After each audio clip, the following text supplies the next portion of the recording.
1 João 1, de 8 a 10, nós lemos o seguinte: se afirmarmos que estamos sem pecado, enganamos a nós mesmos, e a verdade não está em nós. Se confessarmos os nossos pecados, Ele é fiel e justo para perdoar os nossos pecados e nos purificar de toda injustiça. Se afirmarmos que não temos cometido pecado, fazemos de Deus um mentiroso, e a sua palavra não está em nós. É muito interessante aqui a maneira como João escreve esses 3 versos, porque primeiro ele usa a mesma partícula aqui condicional para abrir os 3 versículos, se, ou seja, ele apresenta para nós condições aqui. E todas essas condições têm uma relação direta com aquele que é o assunto central dessa passagem, que é pecado. Veja quantas vezes essa palavra aparece aqui. Há ainda injustiça aqui como um sinônimo também de pecado, né? E João está falando sobre esse tema que muitas vezes nós queremos evitar, mas que é inevitável à luz da Bíblia. O pecado é um assunto recorrente na Bíblia e é, na verdade, a razão da separação do ser humano de Deus. Foi para isso que Jesus veio. Ele veio para restabelecer a nossa condição de filhos de Deus, a nossa conexão com o Pai, que havia sido quebrada desde o princípio com a queda e com o homem se rebelando contra Deus e se voltando para um caminho de pecado, para um caminho de rebeldia, de oposição, de desobediência.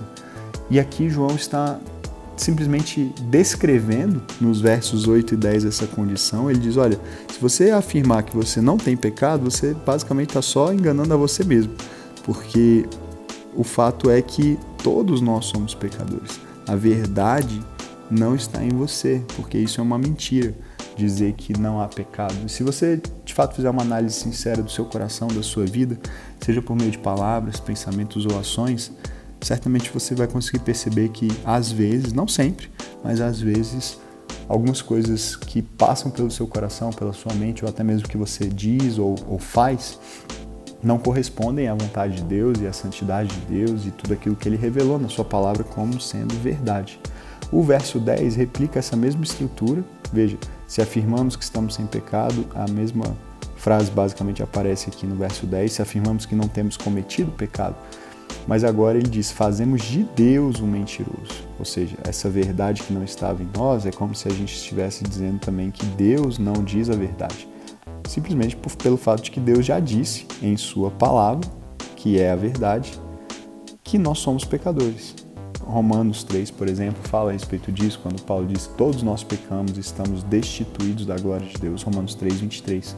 E, portanto, você estaria dizendo que o próprio Deus é mentiroso quando afirma que você é um pecador, que eu sou um pecador, né? Então, o destaque aqui de João está no verso 9, quando, depois de dizer que não adianta tentar se enganar a si mesmo a respeito disso, ou tentar fazer do próprio Deus um mentiroso, no verso seguinte, o centro aqui da mensagem dele, no verso 9, é o caminho da confissão, é o caminho para, de fato, obtermos o perdão dos pecados, a purificação da injustiça. De se você confessar, se você admitir diante de Deus os seus pecados, Ele é fiel e justo. Essas são características, atributos de Deus que podem gerar em nós confiança.